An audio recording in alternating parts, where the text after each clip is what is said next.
தமிழக வெற்றிக் கழக தலைவர் விஜயின் இல்லம் முன்பாக தமிழக வெற்றிக் கழக தொண்டர்கள் கண்ணீர் சிந்தி தங்கள் வேதனை வெளிப்படுத்தி கோஷங்களை எழுப்பி அழுது வரக்கூடிய நேரலை காட்சியை நாம் பார்க்கின்றோம்.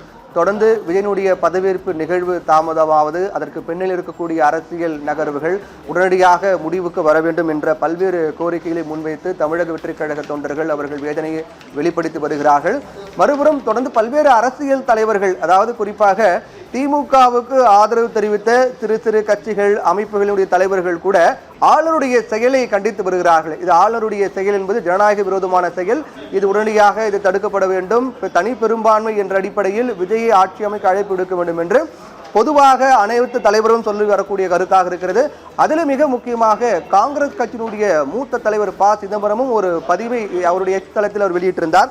அந்த பதிவில் சட்டமன்ற தேர்தலில் எந்த அரசியலுக்கு கூட்டணிக்கும் அல்லது அரசியல் கட்சிக்கும் தனி பெரும்பான்மை கிடைக்கவில்லை என்றால் ஆளுநரின் கடமை என்ன? சட்டமன்ற உறுப்பினர்களின் எண்ணிக்கை அடிப்படையில் முதன்மை கட்சியின் தலைவரை ஆட்சி அமைக்க அழைக்க வேண்டும். இதுதான் அரசியல் விதி, இதுதான் நாடாளுமன்ற மரபு என்று பதிவிட்டிருக்கூடிய ப. சிதம்பரம், அந்த கட்சியினுடைய தலைவர் தனக்கு பெரும்பான்மை ஆதரவு இருக்கிறது என்று நிரூபிக்க வேண்டிய களம் சட்டமன்றமே தவிர ஆளுநர் மாளிகை அல்ல என்றும், இதுதான் உச்சநீதிமன்ற தீர்ப்பு 1994 3 SCC 1 என்று அவர் பதிவிட்டிருக்கிறார். இந்த விதியை விலக்கி வலியுறுத்திய தமிழ்நாட்டின் அரசியல் கட்சிகளை நான் மனதார பாராட்டுகிறேன் என்று ப. சிதம்பரம் அவருடைய எக்ஸ்தலத்தில் ஒரு பதிவு வெளியிட்டிருக்கிறார். இது மிக முக்கியமான ஒன்றாக பார்க்கப்படக்கூடியது. ப. சிதம்பரம் காங்கிரஸ் தாவேக்கு ஆதரவு என்ற அடிப்படையும் தாண்டி மற்ற பல அரசியல் தலைவர்கள், பொதுவான சமூக ஆர்வலர்கள், அரசியல் விமர்சகர்கள், பத்திரிகையாளர்கள் உள்ளிட்ட அனைவருமே பலரும் கூட பொதுவாக சொல்லி வரக்கூடிய கருத்து, திமுகவுக்கு ஆதரவு தெரிவித்த சிறு சிறு அமைப்புகளினுடைய தலைவர்களும் கூட ஆளுநரின் செயல்பாட்டை கண்டிக்கிறார்கள். இது முழுக்க முழுக்க சட்ட விதிமுறைகளுக்கு முரணான ஒன்று என்று கூறி ஆளுநரின் செயல்பாட்டை கண்டிக்கிறார்கள். இப்படியாக இருக்கக்கூடிய நிலையில்தான் அடுத்த கட்டமாக விஜய் எடுக்க போகக்கூடிய முடிவு என்ன, கம்யூனிஸ்ட் கட்சிகள் எடுக்க போகக்கூடிய முடிவு என்ன, திமுக அதிமுக கூட்டணி அமையுமா, அவர்கள் எடுக்க போகின்ற முடிவு என்ன உள்ளிட்ட பல கேள்விகள் பிரதானமாக எழுகின்றது. இது அனைத்துக்குமான விடைகள் இன்று மாலைக்குள்ளாகவோ இன்று மதியத்துக்குள்ளாகவோ நமக்கு தெரிந்துவிடும் என்பதில் மாற்று கருத்து இல்லை.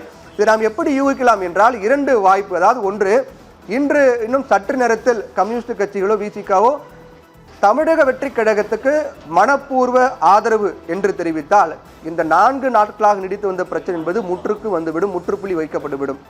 ஆனால் மாறாக ஒருவேளை அவர்கள் ஆதரவு இல்லை என்று தெரிவித்து விட்டால் 2 சிக்கல்கள் இருக்கின்றது. ஒன்று, விஜய்க்கு இருக்கும் 2 சிக்கல்கள். ஒன்று, அவர்கள் மற்ற கட்சிகளோடு பேச வேண்டும், நீதிமன்றத்தை நாட வேண்டும் என்பது ஒரு சிக்கல்.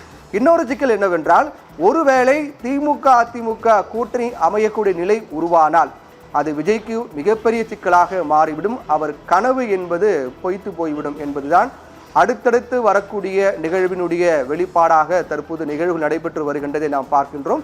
அந்த அடிப்படையில் தான் கம்யூனிஸ்ட் கட்சிகளுடைய முடிவுதான் அரசியலுடைய மிக முக்கிய நகர்வை தீர்மானிக்கக்கூடிய சக்தியாக இருக்கின்றது.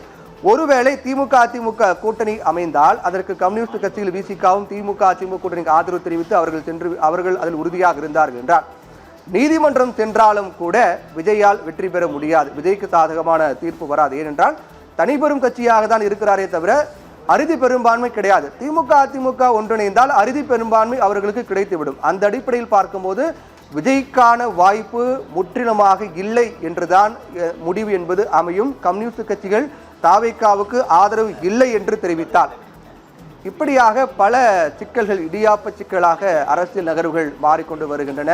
ஏற்கனவே விசிகாவை பொறுத்தவரையில் முரண்பட்ட ஒரு நிலை என்பது காணப்படுகிறது. கம்யூனிஸ்ட் கட்சிகளை பொறுத்தவரையில் அவர்கள் என்ன முடிவெடுக்கப் போகிறார்கள் என்ற தீவிர ஆலோசனை மேற்கொண்டு வருகிறார்கள். உறுதியாக அவர்கள் எதுவும் தெரிவிக்கவில்லை.